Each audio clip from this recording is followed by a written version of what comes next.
नमस्कार दोस्तों, आप देख रहे हैं वीटी ब्लॉग इससे यूट्यूब और फेसबुक पेज। आज मैं आपको एक बहुत ही रहस्यमय वीडियो है वो दिखाने जा रहा हूँ, जो आपने सुना है और देखा भी है। तो ये वीडियो है वो एक हमारे जैसे हिंदू संस्कृति में जो एक ग्रंथ होता है, श्रीमद् भागवत सुधा सागर, वो ग्रंथ है।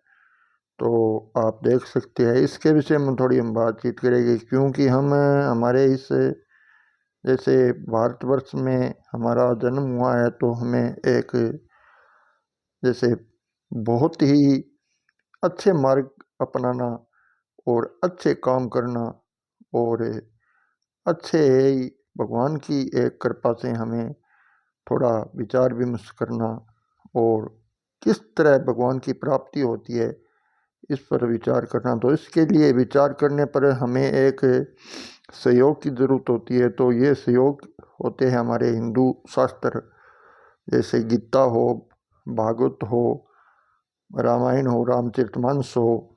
और इसके विषय में जैसे एक हमारे जो श्रीमद् भागवत गीता है वो एक बड़ा ही अच्छा ग्रंथ है। इस ग्रंथ को जो भी लोग एक पढ़ लिख कर समझ कर वो अपनी भगवान की एक प्राप्ति कर सकते हैं।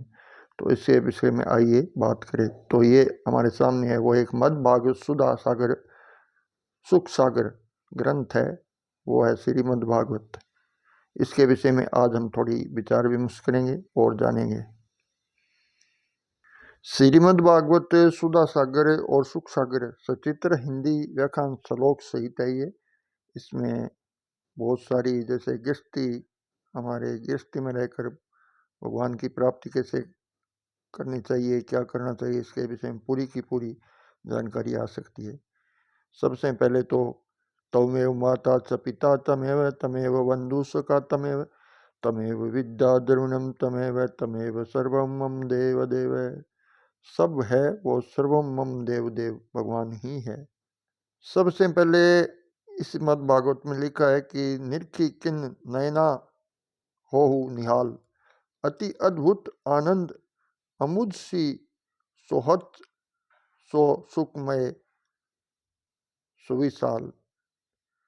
निरतनु दंपति सी दंपक छिन छिन छवि कन झरत रसाल। अंग अंग मणिगन दूती राजत झिलमिलात। जनु उड़गन चाल नाचत मन मयूर अति उन्मद निरखी। इंद्र धनुषी वनमाल पुनि पुनि अति आनंद उर उगत सुनि मुनि। बंसी नाद रसाल। मुख मयंक पे मुकुट मनोहर लसत कंच जनु कनक मराल। मधुर मधुर मुस्कान मनोहर मारत मनहु मार सरजाल। श्याम स्नेह सुधा नित्य बरसत परसत कंपत कुटिल कपिल कपाल। सो सुटी जुदा पान करी रुचि सो भजहूँ निशंक न किमी नंदलाल। ये भगवान का एक नाम के विषय में बताइए। तो अभी जो ये मद् भागवत है वो क्या है कि इसमें एक तरफ तो अध्याय लगाया हुआ है, एक तरफ है वो प्रश्न है। और सबसे पहले ये पाठ लगाया हुआ है विषय श्रीमद् भागवत महात्म। महात्म है सबसे पहले प्रश्न एक पर देवर्षि नारद की भक्ति से भेंट, और उसके बाद है भक्ति का दुख दूर करने के लिए नारद जी का उद्योग। तीसरा है भक्ति के कष्ट की निवृत्ति। चौथा है गोकर्णोपख्यान प्रारंभ। और पांचवा है धुंधकारी को प्रेत योनि से प्राप्ति और उससे उद्धार करना। और छठा है सप्ताह यज्ञ की विधि। ये इस प्रकार है। जब हम मद् भागवत पढ़ते हैं तो सबसे पहले यहाँ से स्टार्ट होते हैं श्रीमद् भागवत महात्म पहला अध्याय, देवर्षि नारद की भक्ति से भेंट। ये पहला अध्याय है। सतीदानंदन घन स्वरूप भगवान श्री कृष्ण को हम नमस्कार करते हैं, जो जागत की उत्पत्ति सिद्ध और विनाश के हेतु तथा आध्यात्मिक आदिदेव और आदिभौतिक तीनों प्रकार के तपों का नाश करने वाले हैं। जिस समय श्री सुखदेव जी का यज्ञोपवीत संस्कार नहीं हुआ था, तब अलौकिक वैदिक कर्मों के अनुष्ठान अवसर भी नहीं आया था। तभी उन्हें अकेले ही संन्यास लेने के लिए घर से जाते देखकर उनके पिता व्यास जी विरह से कातर होकर पुकारने लगे, बेटा बेटा तुम कहाँ जा रहे हो। उस समय वृक्षों ने तन्मय होने के कारण श्री सुखदेव जी की ओर से उत्तर दिया था, ऐसे सर्वभूत हृदय स्वरूप श्री सुखदेव जी मुनि को मैं नमस्कार करता हूँ। एक बार भगवत कथा मर्तक का रसास्वादन करने में कुशल मुनिवर सोनक जी नेमिशरण क्षेत्र में विराजमान महामूर्ति सूत जी को नमस्कार करके उनसे पूछा। सोनक जी बोले, सूत जी आपका ज्ञान अंधकार को नष्ट करने के लिए करोड़ों सूर्य के समान है। आप हमारे कानों के लिए रसायन अमृत स्वरूप सारगर्भित कथा कहिए। भक्ति ज्ञान और वैराग्य प्राप्त होने वाले महान विवेक की वृद्धि किस प्रकार होती है तथा वैष्णव लोग किस तरह इस माया का मोह से अपना पीछा छुड़ाते हैं। इस घोर कली काल में जीव प्राय आसुरी स्वभाव हो गए हैं। विविध क्लेशों के आक्रांत इन जीवों के शुद्ध देवे शक्ति सपन बनाने में सर्वश्रेष्ठ उपाय क्या है। सूत जी, आप हमें कोई ऐसा सशक्त साधन बताइए जो सबसे अधिक कल्याणकारी तथा पवित्र हो, करने वालों में भी पवित्र हो तथा जो भगवान श्री कृष्ण प्राप्ति करा दें। चिंतामणि केवल लौकिक सुख दे सकती है और कल्प प्रकश अधिक से अधिक स्वर्गीय संपादि दे सकते हैं, परंतु गुरुदेव प्रसन्न होकर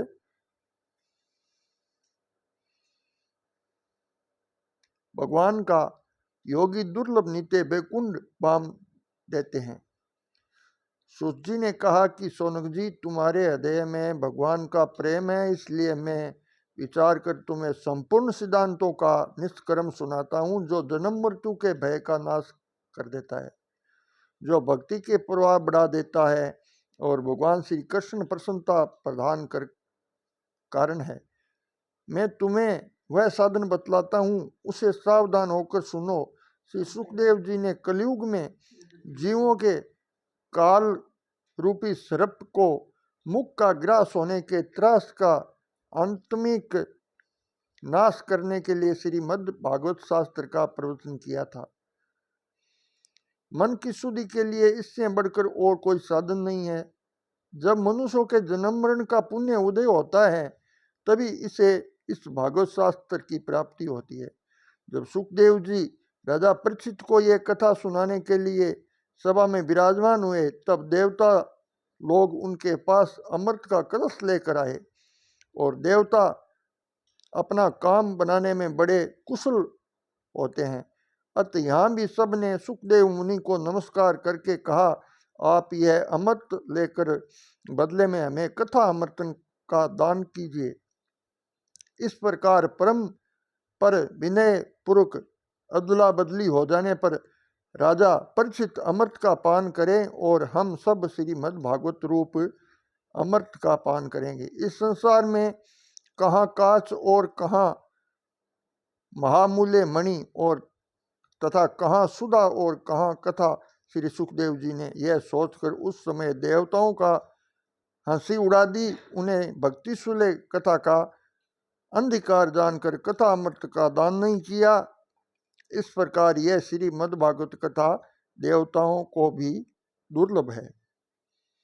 पूर्व काल में श्रीमद् भागवत कथा के श्रवण से ही राजा परीक्षित की मुक्ति देकर ब्रह्मा जी को भी बड़ा आश्चर्य हुआ था। उन्होंने सत्यलोक में तराजू बांधकर सब साधनों को तोला, अन्य सभी साधन तोल में हल्के हुए, लेकिन हमारे पड़ गए। अपने महत्व के कारण भगवान ही सबसे भारी रहा। यह देखकर सभी ऋषियों को बड़ा विस्मय हुआ। उन्होंने कलयुग में इस भगवद रूप भगवत शास्त्र को ही पढ़ने सुनने से तत्काल मोक्ष देने वाला निश्चय किया।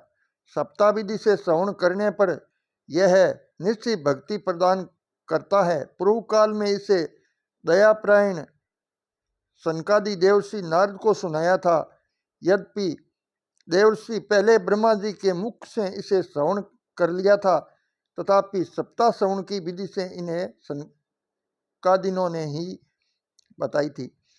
शौनक जी ने पूछा कि सांसारिक प्रपंच से मुक्त एवं विशालशील नारद जी का सनकादि के साथ संयोग कहाँ हुआ? यह विधि विधान से हमें उनकी प्राप्ति कैसे हुई?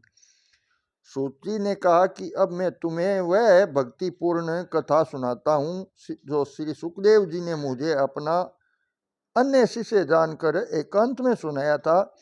एक दिन विशालपुरी में चारों निर्मल ऋषि सत्संग के लिए आए और वहां उन्होंने नारद जी को आते देखा। सनकादि ने पूछा, ब्रह्मन, आपका मुख उदास क्यों हो रहा है? आप चिंता अनुसार कैसे हैं? इतनी जल्दी जल्दी आप कहाँ जा रहे हैं और आपका आगमन कहाँ से हो रहा है? इस समय तो आप इस पुरुष के समान व्याकुल जान पड़ते हो जिसका सारा धन लूट गया हो। आप जैसे आसक्तिहीन पुरुष के लिए यह उचित नहीं है, इसका कारण बताइए। नारद जी ने कहा कि मैं सर्वलोक लोक समझकर पृथ्वी में आया हूँ। यहाँ पुष्कर, प्रयाग, काशी, गोदावरी, नासिक, हरिद्वार, कुरुक्षेत्र, श्रीरंग और सेतुबंध आदि सभी तीर्थों में इधर उधर विचारता रहा, किंतु मुझे कहीं भी उन्हें संतोष देने वाली शांति नहीं मिली। इस समय अर्धधर्म सहायक कलयुग ने सारी पृथ्वी को पीड़ित कर रखा है। अब यहाँ सत्य, तप, सोच, 12 भीतर की पवित्रता, दया, दान और कुछ भी नहीं है। बेचारे जीव केवल अपना पेट पालने में लगे हुए हैं और वे असत्यवाणी, आलसी, मंदबुद्धि, भाग्यहीन, उपवस्त हो गए हैं। जो साधु संत कहे जाते हैं वे पूरे पाखंड हो गए हैं। देखने में तो वे विरगित है, किंतु अस्त्री धन आदि सभी का परिग्रह करते रहते हैं। घरों में स्त्रियों का राज्य है, साले सलाहकार बने हुए हैं। लोभ से लोग कन्या विक्रय करते हैं और स्त्री पुरुष कलह मचा रहे हैं।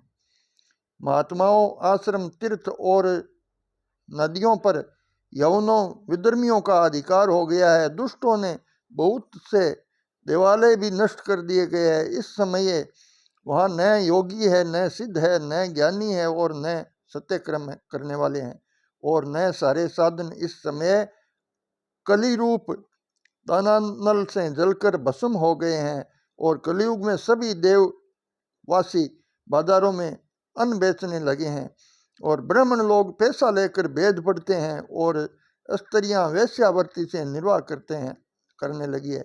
इस तरह कलयुग के दोषों को देखता पृथ्वी पर विचरता हुआ मैं यमुना के तट पर पहुंचा। यहाँ भगवान श्री कृष्ण की अनेकों लीलाएं हो चुकी हैं। मुनिवर, मुझे सुनिए, वह मैंने एक बड़ा आश्चर्य देखा। जहाँ एक युवती स्त्री खिन्न मन से बैठी थी, उसके पास 2 वृद्ध पुरुष अचेत अवस्था में पड़े जो जोर से सांस ले रहे थे। वह तरुणी उनकी सेवा करती हुई कभी उन्हें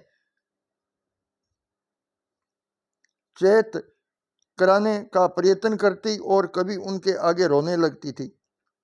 वह अपने शरीर के रक्षक परमात्मा को 10 दिशाओं में देख रही थी। उसके चारों ओर सैकड़ों स्त्रियां उसे पंखा झाल रही थी और बार बार समझाती जाती थी। दूर से सब चरित्र देखकर मैं कुशलवश उसके पास चला गया। मुझे देखकर वह युवती खड़ी हो गई और बड़ी व्याकुलता से होकर कहने लगी। युवती ने कहा, अजी महात्मा जी, क्षण भर ठहर जाइए और मेरी चिंता को भी नष्ट कर दीजिए। आपका दर्शन तो संसार के सभी पापों को सर्वथा देने वाला है, नष्ट कर देने वाला है। आपके वचनों से मेरे दुख की भी बहुत कुछ शांति हो जाएगी। मनुष्य का जब बड़ा भाग्य होता है तभी आपके दर्शन हुआ करते हैं। नारद जी कहते हैं कि तब मैंने इस स्त्री से पूछा, देवी तुम कौन हो? यह दोनों पुरुष तुम्हारे क्या है? और तुम्हारे पास ये कमल नयनी देवियां ये कौन है? और तुम हमें विस्तार से अपने दुख का कारण बताओ। युवती ने कहा कि मेरा नाम भक्ति है, ये ज्ञान और वैराग्य नाम के मेरे पुत्र हैं। समय के फेर से ही ऐसी जर्जर अवस्था हो गई है। ये देवियां गंगाजी आदि नदियां हैं, ये सब मेरी सेवा करने के लिए ही आई है। इस प्रकार सक्षत देवियों के द्वारा सेवित होने पर भी मुझे सुख शांति नहीं है। तपोगन तब ध्यान देकर मेरा वृतांत सुनिए। मेरी कथा वैसे तो प्रसिद्ध है, फिर भी उसे सुनकर आप मुझे शांति प्रदान करें। मैं द्रविड़ देश से उत्पन्न हुई, कर्नाटक बढ़ी, कहीं कहीं महाराष्ट्र में सम्मानित हुई, और किंतु गुजरात में मुझको बुढ़ापे ने आ घेरा। वहाँ से घोर कलयुग के प्रभाव से पाखंडियों ने मुझे अंग भंग कर दिया और चिरकाल तक यहाँ अवस्था रहने के कारण मैं अपने पुत्रों के साथ दुर्लभ और निस्तेज होकर गई। अब जब से मैं वृंदावन आई तब से पुन परम सुंदरी स्वरूपवती नवयुवती हो गई, किंतु सामने पड़े हुए ये दोनों मेरे पुत्र थके मंदे दुखी हो रहे हैं, और अब मैं यह स्थान छोड़कर अत्यंत जाना चाहती हूँ। ये दोनों बूढ़े हो गए हैं, इसी दुख से मैं दुखी हूँ। मैं तरुण क्यों और ये दोनों मेरे पुत्र बूढ़े क्यों? अब तीनों साथ साथ रहने वाले हैं, फिर यह विधाता क्यों? होना तो यह चाहिए था कि माता बूढ़ी और पुत्र तरुण। इससे मैं आश्चर्यचकित चिंतन में पड़ गई। अपनी इस अवस्था पर शोक करती रहती हूँ कि आप परम बुद्धिमान एवं योगी निधि है, इसका कारण तो हो सकता है कुछ न कुछ बताइए। नारद जी ने कहा कि साध्वी, मैं अपने हृदय में शांत दृष्टि से तुम्हारे संपूर्ण दुखों का कारण देखता हूँ। तुम विषाद नहीं करना चाहिए, श्री हरि तुम्हारा कल्याण करेंगे। सूची कहते हैं कि मुनिवर नारद जी ने एक क्षण में ही उसका कारण जानकर नारद जी ने कहा कि देवी साधना होकर सुनिए, यह दारुण कलयुग है। इसी से इस समय सदाचार योग मार्ग और तप आदि सभी लुप्त हो गए हैं। लोग सठता और दुष्कर्म से लगकर अगासुर बन रहे हैं। संसार में जहां देखो वही सत पुरुष दुख से मलान और दुष्ट सुखी हो रहे हैं। इस समय जिस बुद्धिमान पुरुष का वैर्य बना रहे वही बड़ा ज्ञानी और पंडित है। पृथ्वी कर्मश भक्ति वर्ष शेष जी के लिए भार रूप होती जा रही हैं। अब यह सुनने योग्य तो क्या देखने में योग्य भी नहीं रह गई, और इससे कहीं मंगल ही दिखाई देता है, मंगल ही दिखाई देता है। अब किसी को पुत्रों के साथ तुम्हारा दर्शन भी नहीं होता। वैसे अनुराग के कारण अंधे बने हुए जीवों से उपेक्षित होकर तुम जर्जर हो रही हो। वृंदावन के संयोग से तुम फिर नवीन तरुण हो गई हो, और यह वृंदावन धाम धन्य है जहाँ भक्ति सर्वत्र नित्य कर रही हो, और तुम्हारे इन दोनों पुत्रों का यह कोई ग्राहक नहीं है, इसलिए इनका बुढ़ापा नहीं छूट रहा है। यहाँ इनको कुछ आत्म सुख, भगवत दर्शन जनित आनंद की प्राप्ति होने के कारण ये सोते ही जान पड़ते हैं। भक्ति ने कहा कि राजा परीक्षित ने इस पापी कलयुग को क्यों रहने दिया? इसके आते ही सब वस्तुओं को सहार न जाने कहाँ चला गया। करुणामय श्री हरि से भी वह अर्थ कैसे देखा जाता है? मुने मेरा यह संदेश दूर कीजिए, आपके वन में मुझे बड़ी शांति मिलने से शांति मिली है। और नारद जी ने कहा कि बाले, यदि तुमने पूछा है तो मैं प्रेम से सुनो, कल्याणी में तुम्हें सब बताऊंगा और तुम्हारा दुख दूर हो जाएगा। जिस दिन भगवान श्री कृष्ण इस भूलोक को छोड़कर अपने परम धाम को पधारे, उसी दिन से यहाँ संपूर्ण साधना में बाधा डालने वाला कलयुग आ गया था। दिग्विजय के कारण सब ये राजा परीक्षित की दृष्टि पड़ने पर कलयुग दिखने के समान उनकी शरण में आया।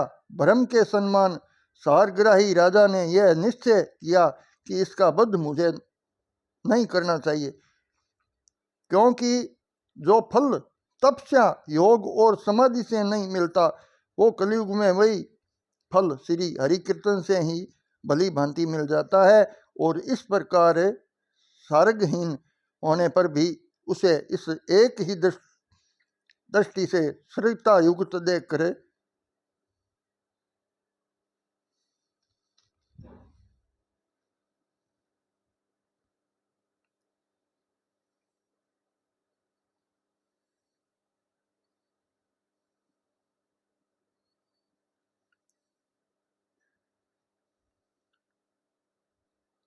इस प्रकार सारहीन होने पर भी उसे समय एक की दृष्टि से सारयुक्त देखकर उन्होंने कलयुग में उत्पन्न होने वाले जीवों के सुख के लिए ही इसे रहने दिया था।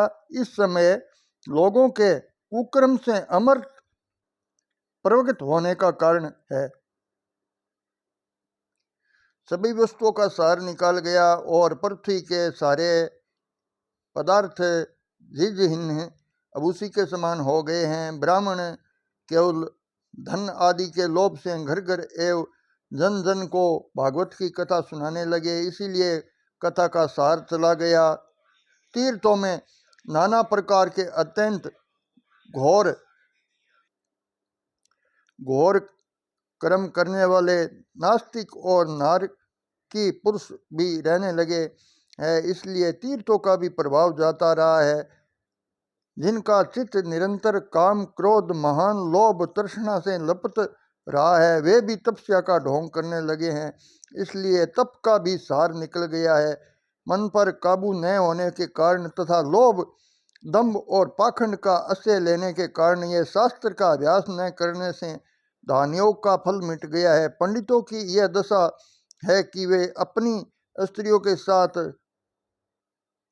घोड़ों की तरह रमण करते हैं, उनमें संतान पैदा करने की ही कुशलता पाई जाती है।